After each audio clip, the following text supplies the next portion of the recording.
Hey everybody, so we're in the middle of a pretty nasty trade war. The news is coming fast and furious. It's flipping around, it's changing. Again, Friday we saw some things happen. Over the weekend we saw some contradiction there. So we're going to have to see how things play out this week. But there's no question that some companies, just having established such a footprint in China, are going to have some trouble here, right? So we're going to talk about a few of those today. And these are companies to pay attention to.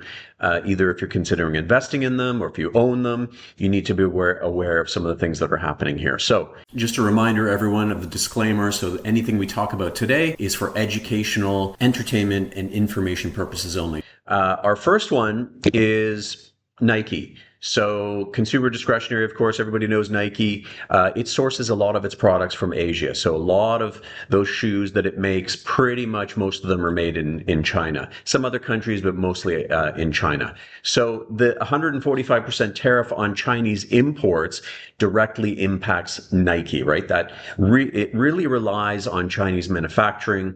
It has really established that part of its business there. Jefferies analysts are estimating that a 10 to 15% cost increase for footwear companies, and that means continued pressure on Nike stock, which has actually really been having trouble for many, many months now. So it's down into the 50s now. We saw Nike well over $100, and it dropped another 12% on April 3rd. So this is it. What can Nike do? Well, they can pass on some cost to consumers. $150 sneaker, what's it going to go to? It's going to go to $170, $180. That could potentially reduce demand 5 to 10%. Are they going to start producing sneakers in New Jersey at a much higher cost? Probably not. So this is going to be a very difficult situation for now if the administration doesn't come to some sort of agreement with Trump. To make things worse, a China-U.S. standoff is going to be difficult. China has a history of really supporting consumer boycotts, right? They're going to sort of do what they're told to do, and they've done that during past trade disputes. So that can threaten sales in that region. So, we could see a 10 to 20% drop in China if tensions stay as they are or escalate even more. It's potentially, we're going to talk about this with a few of these companies, it's possible that they can shift production elsewhere. They have been shifting production to Vietnam and a few other countries since the last trade war, 2019, 2018. But 90% of U.S. footwear is still imported. So it's a very, very tariff sensitive. And relocation, as we know, is costly. It's slow. It's going to take a few years. They could certainly accelerate some of those production shifts to places like India and Brazil, as some other Chinese firms have done. But any way you look at it, one of the big things that people can't forget is that there's going to be margin pressure in a lot of different places. And in a market that is sort of priced to perfection, at least around 6,000, this is not a welcome development. Our next one up is going to be Starbucks. So again, margin is going to be a problem. Starbucks has a really significant presence in China. They've really opened up a lot of stores there, more stores in Shanghai, in fact, than New York City as of a few years ago. So, and it continues to expand globally, which is going to be a problem. So again, tariffs and trade wars can lead to these retaliatory measures and consumer boycotts, right? So in 2018, analysts warned that China could start to restrict U.S. companies' access to middle-class consumers. That is a big risk for Starbucks. It has 20% sales exposure in China, and we could get a similar boycott, right? When there's this sort of us and them battle on, consumers will just sort of naturally, as they have, there are other really good competitors in China already for coffee. They will simply make that switch rather happily. Starbucks, they import coffee beans, equipment. Coffee tariffs tend to not be too bad.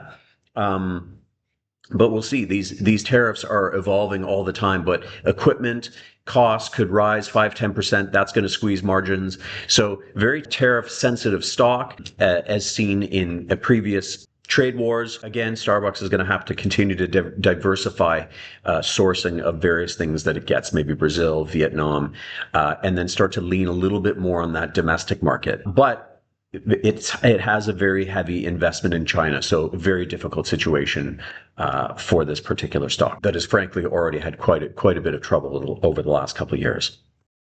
Intel, poor Intel, as if it needed any more bad news. Leading U.S. chip designer, of course, we know Intel very, very well, has manufacturing partners in Taiwan, and of course, sales to China, a major market for semiconductors, which is very, very much a topic of discussion to begin with, the sort of, us versus them in terms of our leadership in that area.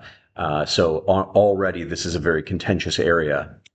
Intel's expansion of U.S. manufacturing, right? So that we've sort of had some efforts to from the CHIPS Act and things like that. That may offset some costs, but not immediately. Now, the positive news is Intel is being very, very much kind of championed in a sense as that really great U.S. name in semiconductor production. So it's really being kind of pushed along like a little infant. It just seems to not be able to do anything correctly. But if you can say one positive thing is that it's got the might of the U.S. government behind it. They really want to make it work. So I wouldn't be surprised if things could develop positively for Intel, a stock that already has really, really cratered due to its complete incompetence in terms of keeping up with the innovation in semiconductors. It does have a nice big push in Ohio, for example, in terms of creating that manufacturing presence, more of a manufacturing presence in the U.S. So that's going to help a lot. But again, that's going to take time. Tesla's next, of course, very deep in the midst of this conversation here. Big global supply chain involved in this company, significant market presence in China, even though they're sort of having their lunch eaten a little bit by a lot of EVs over there. But of course, broad implications from these U.S. trade policies under Trump administration, even though Elon is his right-hand man in some ways. But it can't help but impact some of their production costs, their market access, their sort of competitive positioning. So a big issue there. Again, consumer backlash, right? That tension, that trade war tension could drive those Chinese consumers even further away into brands like BYD, NIO, XPeng, things like that, especially given Elon's close association with Trump. This is not the right kind of thing for him and for the Tesla, the brand right now. So there's going to be this sort of patriotic trend in China with many of these companies that we're talking about today, which will be, hey, let's buy domestic, let's support domestic, forget about those other those U.S. companies. Tesla, while it does have that nice advantage of U.S. production, that big footprint that it seeks to have around the world is going to be threatened. Apple, another one, of course. We just heard recently that maybe, certain things like cell phones, semiconductors are going to be exempt, but apparently that's just going to be sort of a delay. They're still looking at things like that. But not only does Apple derive 16% of their revenue directly from China, probably between 80 and 90% of iPhones and MacBooks and things like that are assembled there as well. So there's a city there called Zhengzhou, which is home to about 300,000 employees for Apple, and it has been dubbed iPhone City. So big connection there for Apple, and certainly subject to perhaps retaliatory measures from China. We're already hearing talk of China starting to limit supply of rare earth commodities to the U.S. So the gloves are off, things are getting uglier. So I think for now, that doesn't bode well for a company like Apple. Mettler-Toledo, maybe many people haven't heard of it, but sort of device, sort of scales, medical kind of device equipment maker. And while China only accounts for about 16% of their sales, it is the company's most profitable geography, accounting for probably more than about a quarter of overall operating profit. So big problem there with China and trade wars. Corning, of course, a blast from the past, glassware maker, but of course, probably more well-known these days for optical communications, display technologies, fiber as well, things like that. It generates 33% of its revenue from China specifically. And that whole region really, at least half of its overall revenue, vast majority coming from China. So big problem there.